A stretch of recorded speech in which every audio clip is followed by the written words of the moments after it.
permitir para que ustedes conozcan un poco la trayectoria de el doctor Víctor Orozco, que es uno de nuestros investigadores, de nuestros historiadores más distinguidos en la Universidad Autónoma de Ciudad Juárez, leer parte de su extensísimo currículum.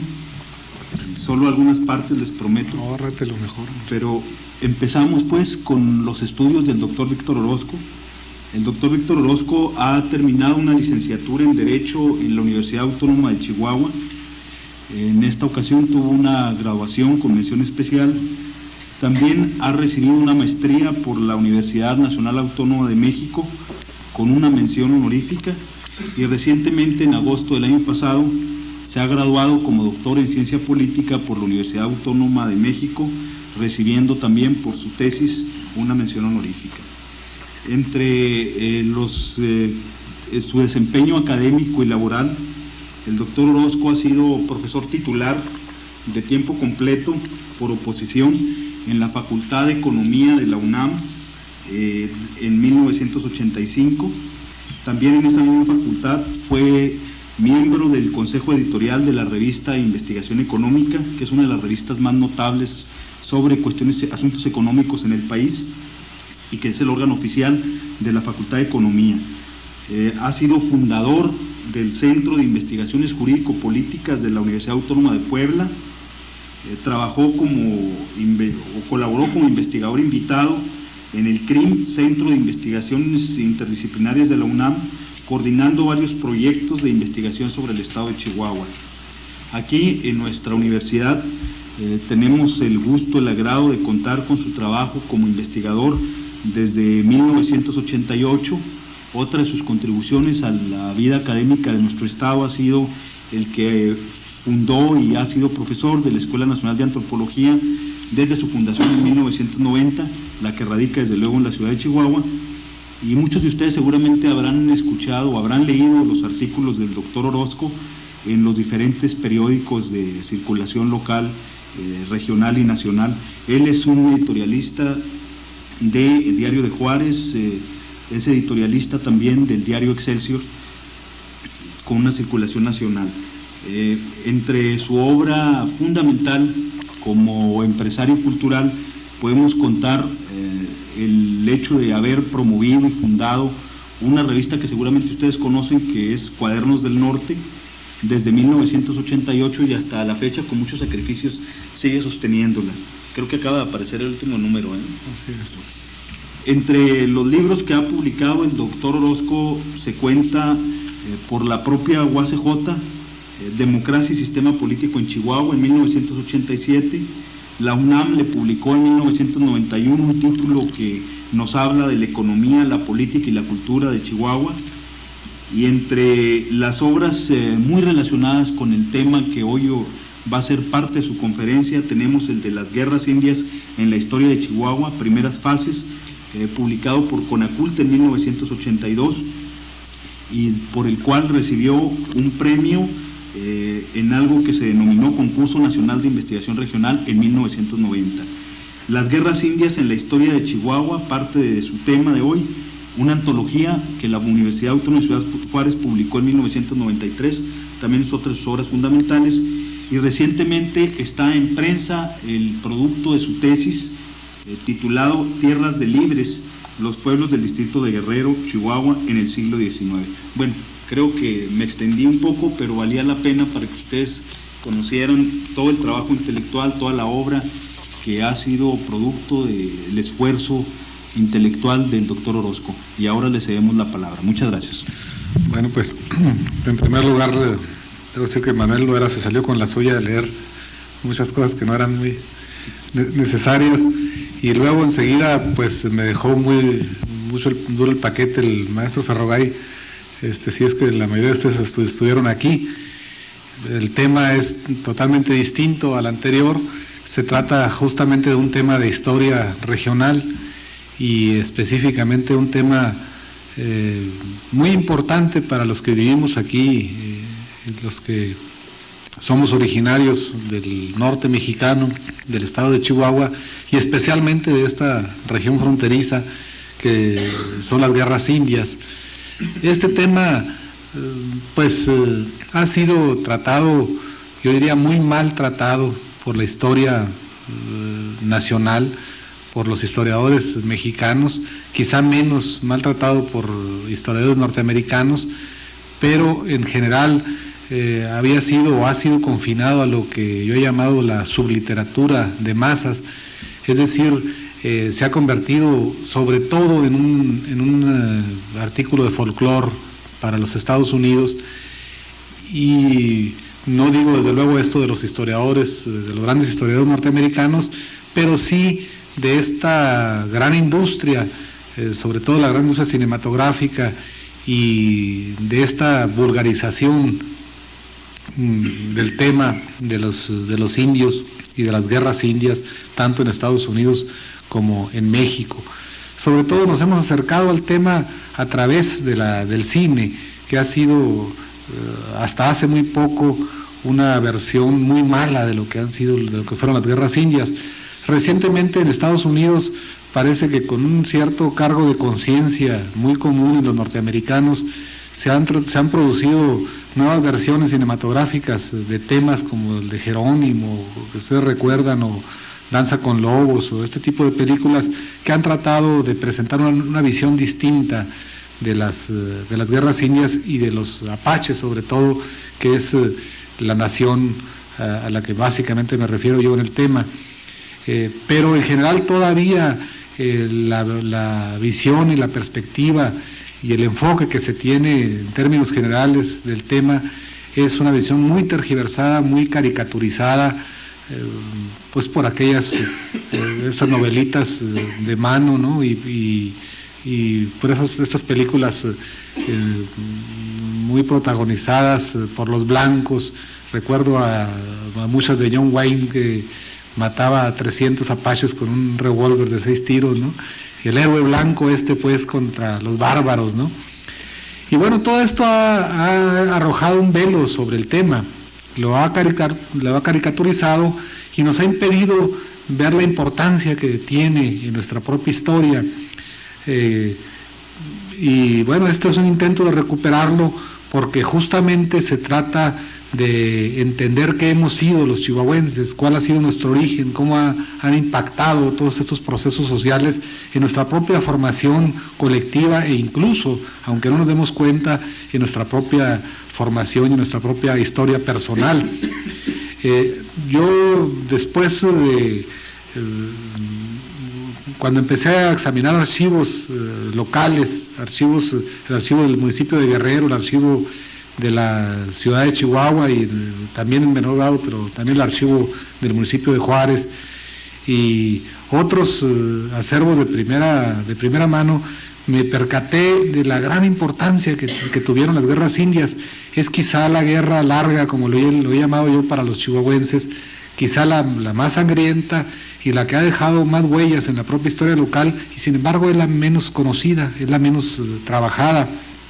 De hecho, las guerras indias, hubo momentos en que prácticamente pusieron al estado de Chihuahua en particular, a todos los estados del norte, pero especialmente el de Chihuahua, en un tris de desaparecer como entidad organizada.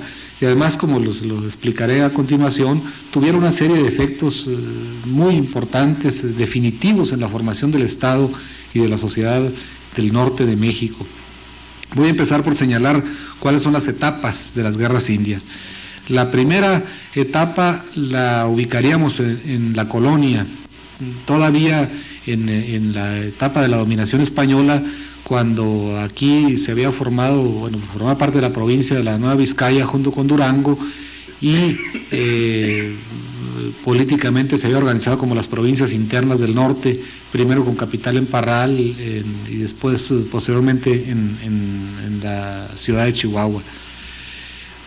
Esta etapa colonial abarcaría aproximadamente de 1748, en que se producen las primeras grandes rebeliones de los indios apaches, o los indios pueblo, como también se les conocía a ciertas versiones en el norte de la Nueva Vizcaya, en particular en Nuevo México, y abarcaría hasta 1810. Esta etapa es sobre todo la que va de 1770 y la década de los 70 hasta la década finales del siglo de 1700 a 1800 del siglo XVIII. Fue una etapa en la que prácticamente se despobló el norte del estado de Chihuahua y el sur de Nuevo México. Es una etapa muy sangrienta. Las grandes haciendas que venían desde 100 años o 200 años antes y que constituían la forma de explotación principal en todo este eje central que va a lo que se llamaba el Camino Real, desde la villa de Chihuahua hasta Santa Fe de Nuevo México y pasando desde luego por la antigua villa de Paso del Norte, donde estaban construidas las grandes unidades productivas llamadas haciendas. Prácticamente quedaron despobladas, tanto de fuerza de trabajo como de recursos naturales, como del hato ganadero. Y esta fase de las guerras indias, curiosamente, termina precisamente en 1810, y esa es una clave muy importante para entender la historia regional. Precisamente cuando en el sur de la República y en el centro de lo que posteriormente va a ser la República Mexicana, del Virreinato de la Nueva España, cuando allá empieza la guerra de independencia, en el centro y en el sur del Virreinato, aquí en el norte empieza un periodo de paz. En 1810 se celebraron varios tratados de paz entre el gobierno virreinal y los capitanes, los generales, como también se les conocía, apaches, precisamente en esta zona de Paso del Norte y del sur de Nuevo México, que abrieron un largo periodo de paz, el más largo periodo de paz que hubo en estas tierras hasta 1921, hasta que terminó la revolución, el movimiento armado de 1910. Este hecho es muy interesante. Desde 1810 a 1831 se establece pues un largo periodo que se conoce como el periodo de la paz, precisamente, ¿no? Y es interesante esto plantearlo porque justamente cuando allá se desarrolla toda la guerra de independencia, desde 1810 hasta 1821, aquí se empieza la paz, se multiplica la población pasa de menos de 40,000 habitantes en todo el territorio de lo que después va a ser el estado de Chihuahua, a más de 150,000 para 1830, 1831. Es decir, hay un periodo pues de crecimiento demográfico muy importante, ¿no? Luego también de crecimiento de riqueza material, se produce un aumento en el hato ganadero que desde entonces data y por muchos años, por todo este tiempo, Chihuahua va a aparecer como el primer estado ganadero del país. Hay pues un crecimiento muy importante en este periodo, ¿no? Que contrasta pues con el otro periodo anterior de la época de la colonia de devastación como producto justamente de la rebelión de los apaches y de las guerras indias, ¿no? Ahora bien, en 1831 se inicia la otra etapa de las guerras indias, la que es más importante y la que constituyó básicamente el objeto de mi investigación. Esta fase va a durar 50 años, o un poco más de 50 años, va a durar desde 1831, en que se inicia formalmente la guerra contra los apaches, hasta la rendición de Jerónimo, que ocurre en Sonora en 1886. Durante ese arco de más de medio siglo, que podríamos dividir a su vez en dos subetapas, una que abarcaría de 1831 hasta la década de los 50, no podemos poner un año preciso, pero sí entre 1850 y 1860, fue la etapa más álgida, donde los apaches estuvieron en el clímax de su poderío, y luego vendría la otra subetapa que abarcaría desde la década de los 50 del siglo pasado hasta finales de los años 80, en que se produce la rendición de Jerónimo y en que declina el poderío de los apaches, se produce la colonización del llamado oeste norteamericano. Los apaches son tomados entre dos fuegos, entre el ejército norteamericano, un ejército nacional, y lo que se llamaron los campañadores mexicanos, que eran básicamente milicias de rancheros formados en los pueblos de toda esta región del noroeste del estado de Chihuahua. Quisiera señalar una serie de diferencias que hay entre estas etapas para que se advierta el por qué se puede establecer esta periodización histórica. Durante la etapa de la colonia, durante la etapa de las guerras en la época de los españoles, estos establecieron una política común. Esta es la primera gran diferencia.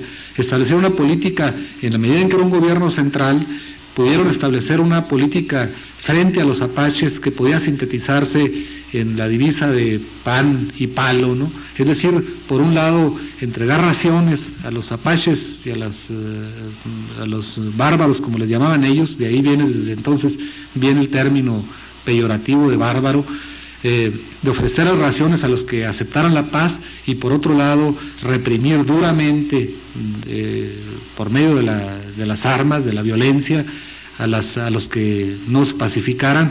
Y esto, bueno, estableció pues una política generalizada que iba desde los territorios de Texas hasta los últimos presidios que formaban la cadena de presidios o de guarniciones militares ya en el estado de Sinaloa. Es decir, los españoles establecieron una guarnición de toda la frontera con base en varios presidios, guarnecidos precisamente por los llamados soldados presidiales, que eran además soldados colonizadores. Es decir, no solamente eran militares, sino a ellos se les entregaba una porción de tierra para que la cultivaran y la defendieran, pero al mismo tiempo formaban parte del ejército virreinal, del ejército de la Nueva España, sobre todo después de las reformas borbónicas en 1767 en adelante. En cambio, en la etapa mexicana, para ir marcando las diferencias, no hay una política común. De hecho, después de que se establece la República Mexicana y la Federación Mexicana con estados federados, simplemente recordamos que en 1823 se produce la separación precisamente entre Durango y Chihuahua, cuando originalmente iban a formar parte o iban a formar un solo estado llamado Estado del Norte. Este Estado del Norte se divide porque no se pusieron de acuerdo las diputaciones dónde ubicar la capital, si en Durango o en Chihuahua.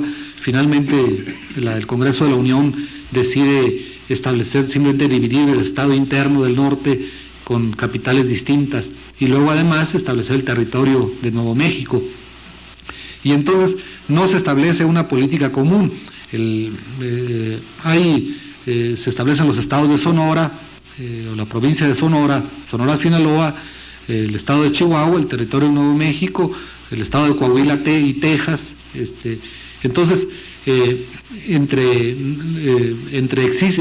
los gobiernos de esos estados invariablemente existen fricciones, existen diferencias en la forma como enfrentar a las guerras indias, y esa es la primera gran diferencia con la política española, que siempre fue una política unitaria. Luego hay otras diferencias quizá menores, pero también muy significativas. Los españoles establecieron una política muy cruel hacia los apaches, que consistía en reprimirlos, pero además en alcoholizarlos. Una de las claves de la política española era la alcoholización de los apaches, era la venta, el canje con los apaches sobre la base de alcohol de las mercaderías que ellos producían, y además proporcionarles armas de fuego.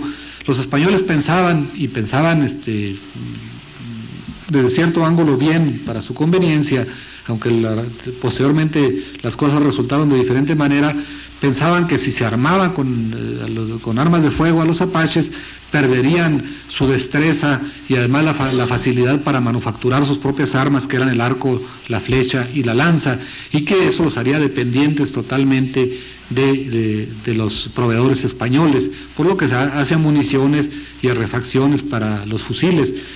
Con el tiempo, esto no va a resultar, porque los apaches se convirtieron en diestros fusileros, sobre todo cuando pudieron comprar las armas de fuego a los tramperos ingleses y a los tramperos franceses y después norteamericanos, pero nunca perdieron, por otro lado, su habilidad ni para manufacturar ni para manejar el arco y la flecha.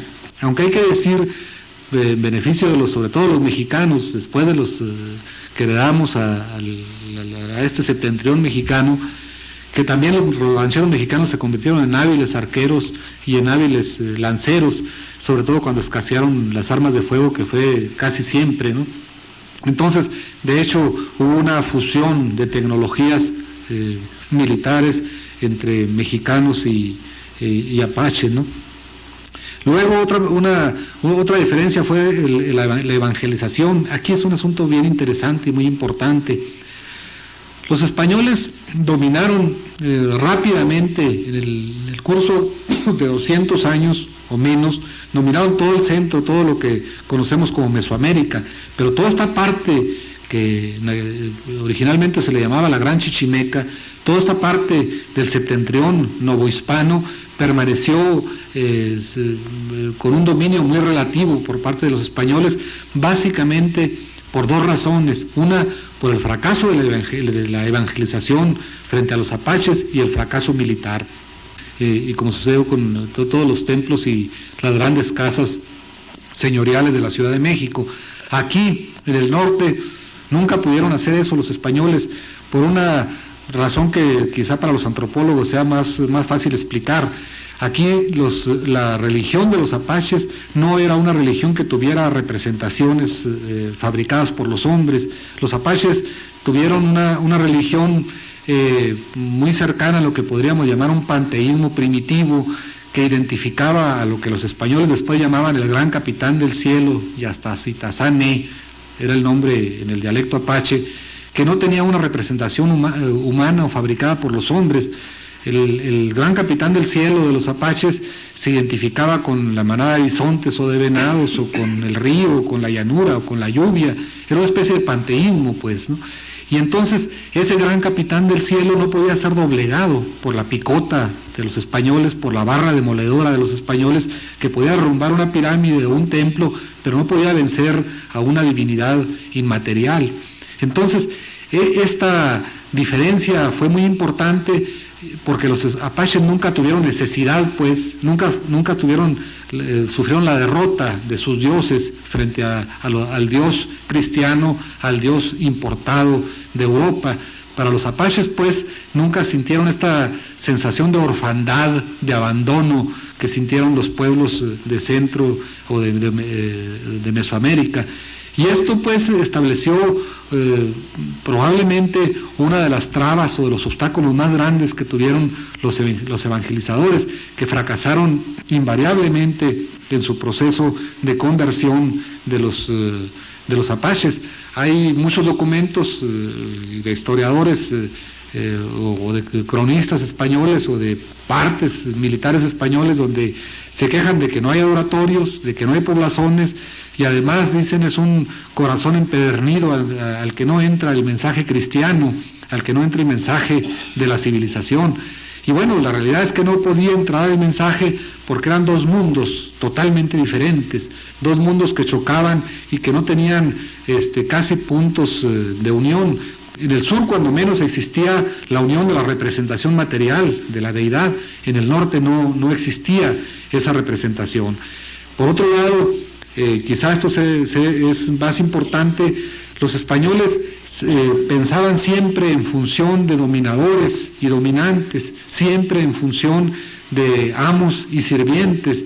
Para ellos, el Dios cristiano había hecho iguales a los hombres, pero los había hecho iguales siempre y cuando unos mandaran y otros obedecieran.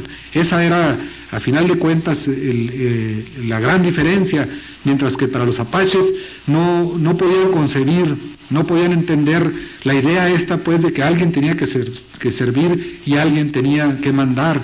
Tampoco existía la idea de la propiedad, ni de los pueblos.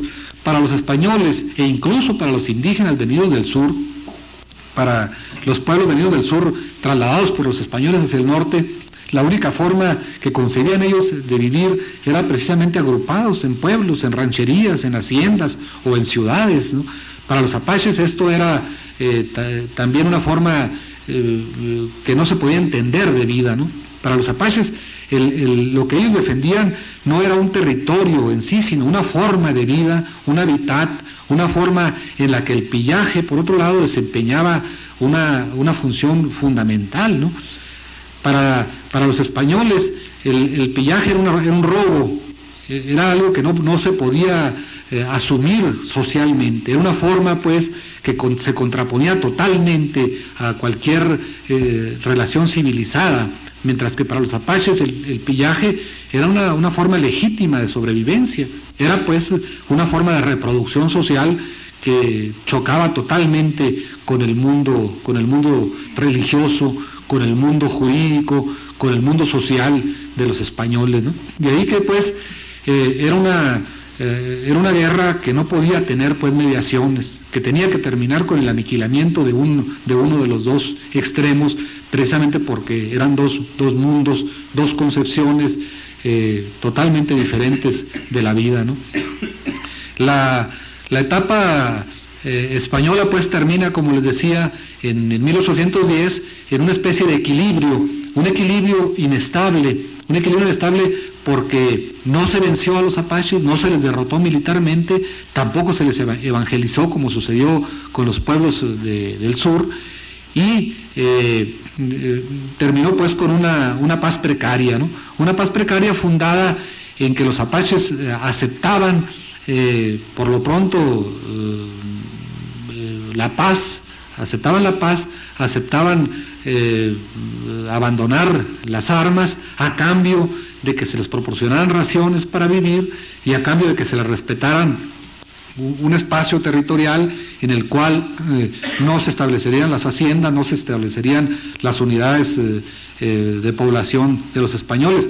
Y este hábitat pues abarcaba básicamente el sur de lo que es hoy el estado de Nuevo México, que una parte, como ustedes saben, de Texas, muy importante, pertenecía a Nuevo México antes de 1848, y el norte del estado de Chihuahua. En esta parte se prohibió, en este territorio, se prohibió a los españoles penetrar, cazar nutrias, que era una ocupación muy importante sobre todo en los ríos del sur de Nuevo México y del norte de Chihuahua. El propio río Bravo era proveedor de nutrias y castores muy importante en aquella época, de pieles de castor y de pieles de nutria, y a cambio pues de las raciones. ¿Qué sucede después de la independencia? Después de la independencia este equilibrio se rompe porque empieza un movimiento centrífugo del centro hacia la periferia, el antiguo dominio unitario del rey de la corona española empieza a romperse, y sabemos lo que sucedió con toda esta división del gran imperio español en los países sudamericanos, luego los países hoy centroamericanos que se separan del imperio mexicano en 1824, y también hay una fuerza hacia el exterior también en el norte de México. Se rompe este equilibrio en 1829, 1830, hay un pronunciamiento militar en Durango, centralista, que los militares pronunciados allí, el cuartelazo que se produce allí, pretende influir en Chihuahua, hay una amenaza de invasión del estado de Chihuahua. Entonces el gobernador de Chihuahua, que era en aquel entonces José Joaquín Calvo, por cierto, de un gobernador de origen cubano, nacido en Matanzas, Cuba, que es uno de los primeros gobernadores del estado de Chihuahua, decide trasladar las tropas presidiales que todavía guarnecían la frontera hacia el sur, hacia Río Florido, hacia lo que es hoy Jiménez, para defenderse de la invasión de Durango. Ese es un episodio militar, pero lo que me interesa a mí ilustrar cómo se rompe el equilibrio.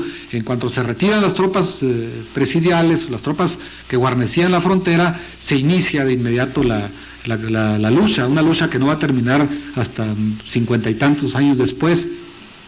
Y se inicia con una declaración formal de guerra que hace precisamente José Joaquín Calvo en contra de los comanches y los apaches. Los comanches provenían del oeste tejano, del oeste de lo que es hoy el estado de Texas. También jugaron un rol importante, pero mucho menos importante que los apaches en la historia de las guerras indias, ¿no? y en 1831 pues empieza la guerra larga del estado de Chihuahua. Las primeras etapas son de una desventaja muy grande para los chihuahuenses. Este periodo que va de 1831 hasta los 10 o 15 años después, es un periodo en el que otra vez se vuelve al mismo panorama de finales del siglo anterior con los españoles. La hacienda de Encinillas, por ejemplo, para dar un ejemplo muy claro, que era la hacienda más grande de la República, queda despoblada. Prácticamente todas las haciendas esas que van en la línea de Chihuahua a Paso del Norte, el Torreón, Encinillas, Agua Nueva, el Carmen, en fin, todas estas grandes unidades de producción quedan absolutamente desmanteladas por los ataques de los apaches, pero al mismo tiempo se produce un fenómeno muy importante que va a ser una de las claves para entender posteriormente la historia de Chihuahua. Al tiempo que se produce la devastación, también se produce una crisis en dos instituciones centrales de la vieja formación económica y política de Chihuahua, que era, de un lado, el sistema de servidumbre implantado en las haciendas, y de otro lado, el sistema del Estado central. Por un lado, los sirvientes, como se les conocía en las haciendas, que estaban sometidos casi a un régimen de esclavitud o de semi-esclavitud, o bien huyen de las haciendas porque no pueden enfrentarlas con los apaches, frente a los apaches, o bien perecen en los combates. Hay varios decretos y varias disposiciones militares en Chihuahua que obligan a los sirvientes a defender las haciendas, incluso mandándolos amarrados a los caballos al frente a los combates para que no pudieran regresarse. Pero o bien pues huyen de las haciendas y se instalan, y este va a ser un hecho muy interesante, se instalan en la zona donde todavía no tenían una gran importancia las haciendas, que es la zona del noroeste precisamente del estado de Chihuahua. Esta línea que bajaría desde Nuevo Casas Grandes y sobre todo en el distrito de Guerrero, esta curva pues que de Ciudad Juárez a Chihuahua por el noroeste, donde era una zona muy poblada, una zona donde se había desarrollado más la pequeña propiedad, había una gran fragmentación de la propiedad territorial y había una multitud de ranchos porque eran tierras todavía libres. Entonces muchos de los sirvientes huyen allá y gradualmente se produce un cierto vacío político,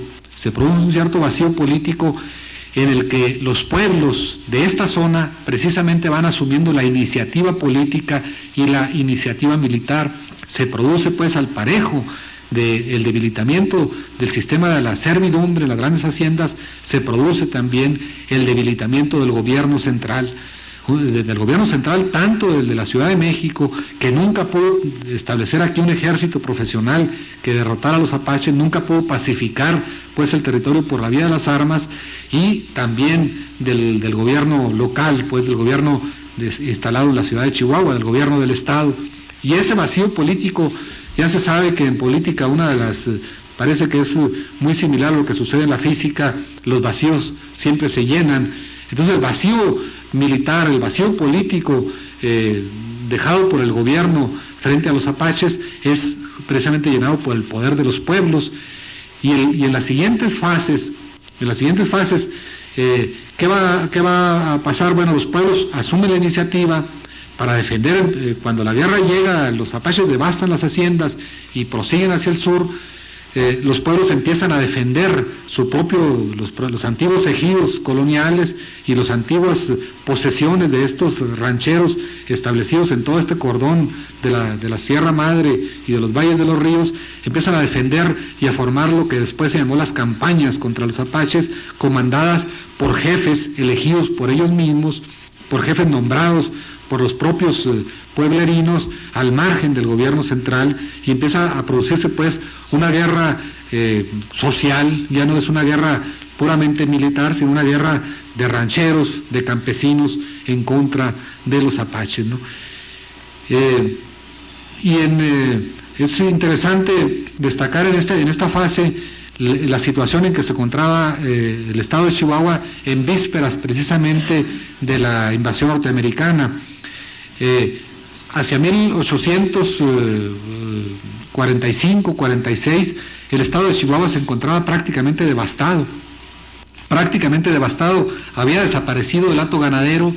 Además, se había sufrido varias epidemias, sobre todo una muy, muy importante a mediados de la década de los 30, de cólera morbus, que había también diezmado a la población. El hecho es que cuando se produce la invasión norteamericana, lo que puede enfrentar primero el gobierno nacional, el gobierno del país, pues es un ejército profesional maltrecho, corrupto además, y unas clases dominantes que no tienen ningún interés en defender el territorio nacional. Pero en el caso de Chihuahua, lo que encuentran los norteamericanos cuando penetran por Santa Fe, y primero toman Santa Fe, luego Paso del Norte y siguen hacia el sur, hacia la capital del estado, lo que encuentran es efectivamente un estado devastado. Lo que Chihuahua les puede enfrentar a los norteamericanos, bueno, pues son los mismos grupos armados en contra de los apaches, a los antiguos campañadores, que no formaban un ejército profesional, y esa es quizá, no podemos decir que sea el único elemento, el factotum, que explica la derrota militar frente a los norteamericanos, pero sí es uno de los elementos muy importantes.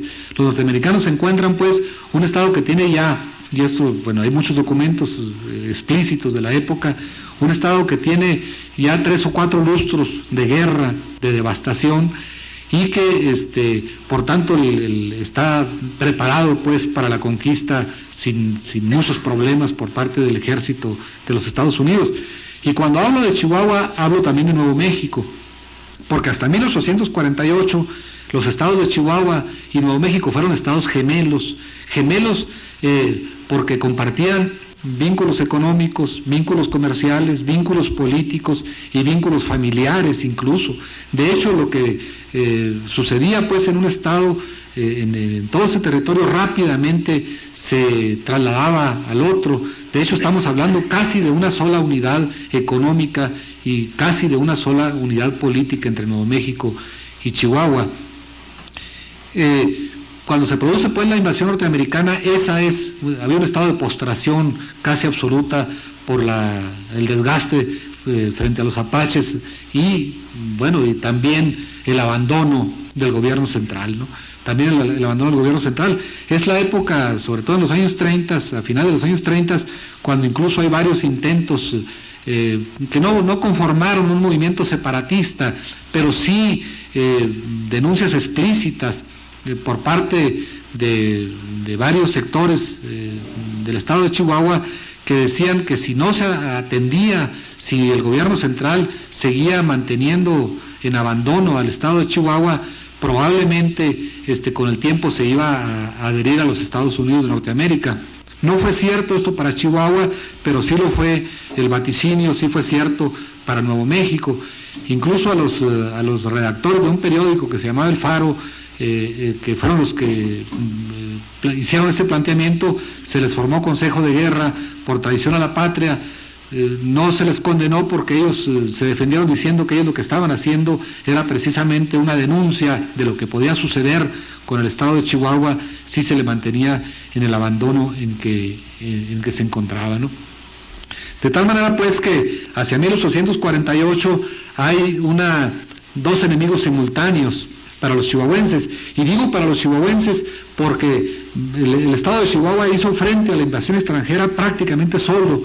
Hay un documento muy interesante de los diputados chihuahuenses al Congreso de la Unión, donde dicen: Chihuahua libró la guerra como si perteneciera a otro país, ni un solo soldado, ni un cartucho, ni un caballo llegó nunca del centro, ¿no? Y entonces pues la guerra contra los norteamericanos se libró prácticamente con las puras fuerzas propias del estado de Chihuahua, ¿no? Y bueno, la guerra contra los apaches fue una guerra salvaje por ambos bandos, ¿no? Voy a referirme aquí a las contratas de sangre, ¿no? Fue una guerra en la que hubo barbarie por ambos lados. Creo que el término de bárbaros les podría corresponder perfectamente igual a los mexicanos como a los apaches, ¿no? Pero también del incremento y sobre todo del desarrollo de la autonomía política y militar de los pueblos. El fin de las guerras se produce ya en la etapa de la consolidación del porfirismo en el ámbito nacional y del terracismo en el ámbito local. En 1886 se rinde el último gran caudillo apache, que fue Jerónimo.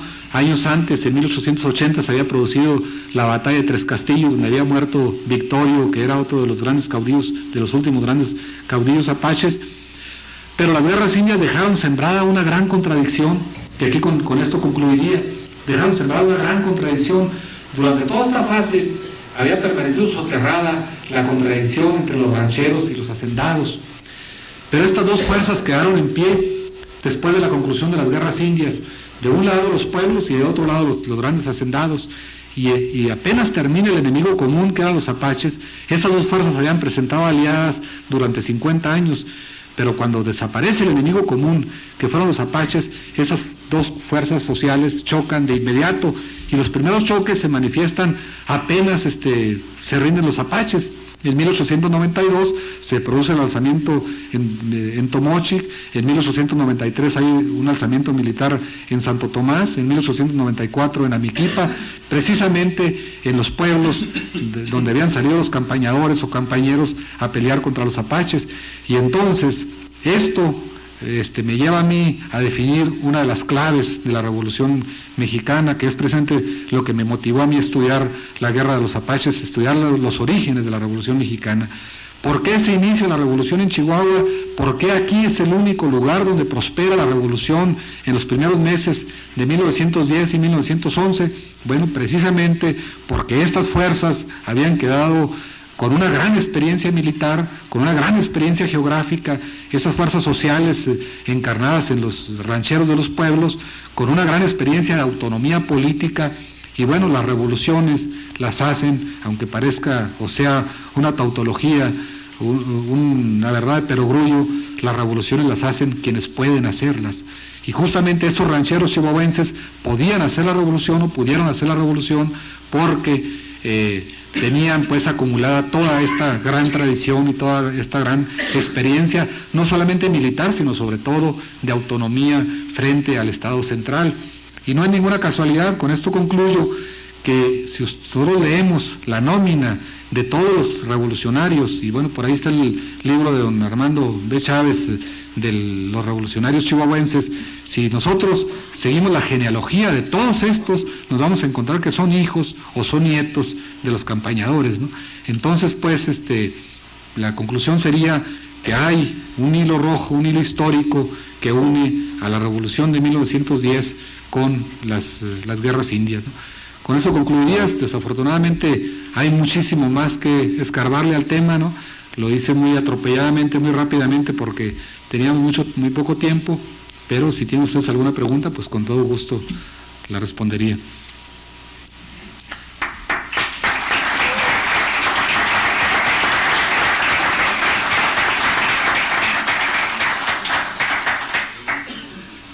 No sé si llegaría Spector, ¿no llegaría? No llegaría a Spector. Yo creo que no. Estamos esperando a sus intervenciones.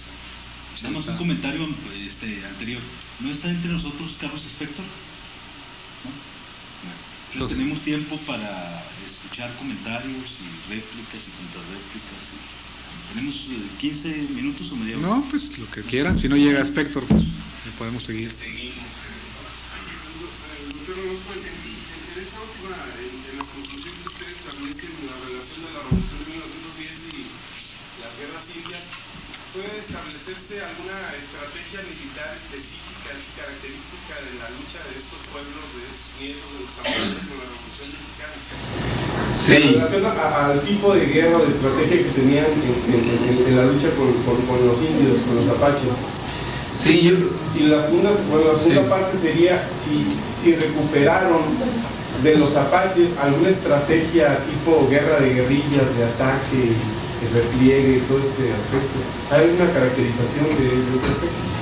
Sí, los apaches emplearon lo que ya en el siglo XX, a partir de la guerra de Vietnam, se conoció la estrategia militar como la guerra de la pulga. y los apaches se convirtieron pues con el tiempo. Además los apaches aprendieron mucho también. Desde luego en esos 50 años los dos se transformaron, los dos enemigos se transformaron y como sucede siempre en esas guerras tan largas, se interfirieron uno al otro y se penetraron uno al otro, ¿no? Entonces la táctica de los apaches de no enfrentar nunca destacamentos numerosos, ¿no? De no atacar pueblos tampoco nunca, sino atacar rancherías aisladas o atacar caravanas, sobre todo esta caravana que iba de Paso del Norte a Santa Rita del Cobre en el estado de Nuevo México, siempre fue una de las presas preferidas o muy socorridas por los apaches. Entonces esa guerra de la pulga de los apaches duró 50 años, ¿no? Y en esos 50 años los rancheros aprendieron, y el gobierno pues también lo aprendió, naturalmente el gobierno de Chihuahua aprendió que no se podía derrotar a un enemigo que era invisible, que también ya lo sabían los españoles, ¿no? Un enemigo que era invisible, que nunca se encontraba. Por ejemplo, en 1839 se formó una de las tantas expediciones militares, el Estado hizo un gran esfuerzo, se dijo es el esfuerzo último para derrotar a los apaches. Se formó un ejército muy numeroso para la época, de más de 1000 soldados, ¿no? Todo el erario del Estado se dedicó a eso y recorrieron, salieron de Chihuahua y llegaron a toda esta zona y los cogió el invierno aquí en lo que es hoy Flores Magón, en la hacienda de Carmen. Uno de los inviernos más crudos en la historia de Chihuahua. Se les congelaron los caballos y no encontraron un solo apache, regresaron a Chihuahua derrotados, una especie en chiquito de lo que sería la invasión de Napoleón a Rusia o de Hitler, después también de los rusos, ¿no? Regresaron sin haber combatido prácticamente, ¿no? Y entonces este aprendizaje de la guerra de guerrillas seguramente quedó como una de las tradiciones, porque además en los años siguientes esos campañadores tampoco enfrentaron a los apaches con destacamentos numerosos. Aprendieron que esos ejércitos son incapaces frente a una guerrilla, y de hecho lo que sucedió en Chihuahua fue una guerra de guerrillas mutua, ¿no? Así como había guerrillas apaches, también fueron guerrilleros, de hecho, los campañadores de los pueblos. Es decir, eran pequeñas guerrillas de 10, 15, 20, ¿no? Cuando mucho los que se armaban para perseguir a los apaches. Y bueno, esto después, toda esta herencia que aparece en documentos, en testimonios, este tránsito verbal de las estrategias y de las experiencias, llega sin duda alguna hasta 1910, ¿no? En 1910 todavía estaba muy fresca la memoria de las guerras indias en Chihuahua, ¿no? Y no solamente la memoria, sino había documentos y había una serie de elementos pues para entender cómo se podía enfrentar a un ejército regular. Entonces yo no tengo la menor duda de que el triunfo de los revolucionarios en Chihuahua tuvo que ver muchísimo con este viejo aprendizaje histórico y con esta transmisión de tácticas militares de los apaches, ¿no? La guerra, podríamos decir que, a diferencia de los españoles, la guerra mexicana se hizo más al estilo apache, precisamente, ¿no? Se hizo al estilo apache porque se hizo sobre base de guerra de guerrillas, una guerra social. Doctor Orozco, un comentario. Se me hizo muy interesante lo que usted nos hace del tratamiento que el cine norteamericano da a este tema de los apaches. Yo tenía entendido que eran los apaches los que les quitaban las cabelleras a los que los combatían, pero es al revés. Bueno, una de las cosas que aprendieron, ¿no? Los apaches. Ellos aprendieron, ¿no? Porque, pero el origen de quitar la cabellera es un origen mexicano, ¿no? Es decir, para cómo demostrar que habían matado a apaches, bueno, pues había que mostrar un signo visible, ¿no? Y, bueno, pues un signo visible era el pelo, ¿no? Y por cierto que haya una descripción de la técnica para quitar la cabellera, así en una fracción de 2 o 3 minutos, ¿no? Es decir, hay un documento por ahí que me encontré, se corta el cuero cabelludo así en rueda, ¿no? Se coge la cabellera, se ponía el pie en el hombro y luego se le jalaba, ¿no? Entonces, así. Y dejaba el puro casquete, ¿no? Y claro, bueno, esto lo aprendieron los apaches, ¿verdad? Y también ellos aplicaron la misma medicina, ¿no? Pero bueno, es otra de las tantas versiones equivocadas justamente de las guerras indias, quizá era un detalle, quizá menos importante, pero sí es una de esas versiones, ¿no? Me encontré un documento donde el prefecto de Chihuahua, que era una especie de jefe político en una época en que existían los prefectos, les hace una exhortación a los campañadores de Guerrero, de los pueblos de Guerrero, para que lleven cabelleras, y dice, ya ondean en los canales de la prefectura de Chihuahua, en todos los canales, una gran cantidad de cabelleras, ¿no? Entonces los exhortaba a que llevaran más para llenar alrededor de la prefectura. Y aquí en Paso del Norte igual, ¿no? Igual. Aquí esta zona era el centro del hábitat de los apaches. Esta zona, porque las guerras indias se extendieron hacia el sur del estado. Ocasionalmente llegaron casi hasta Parral, ¿no?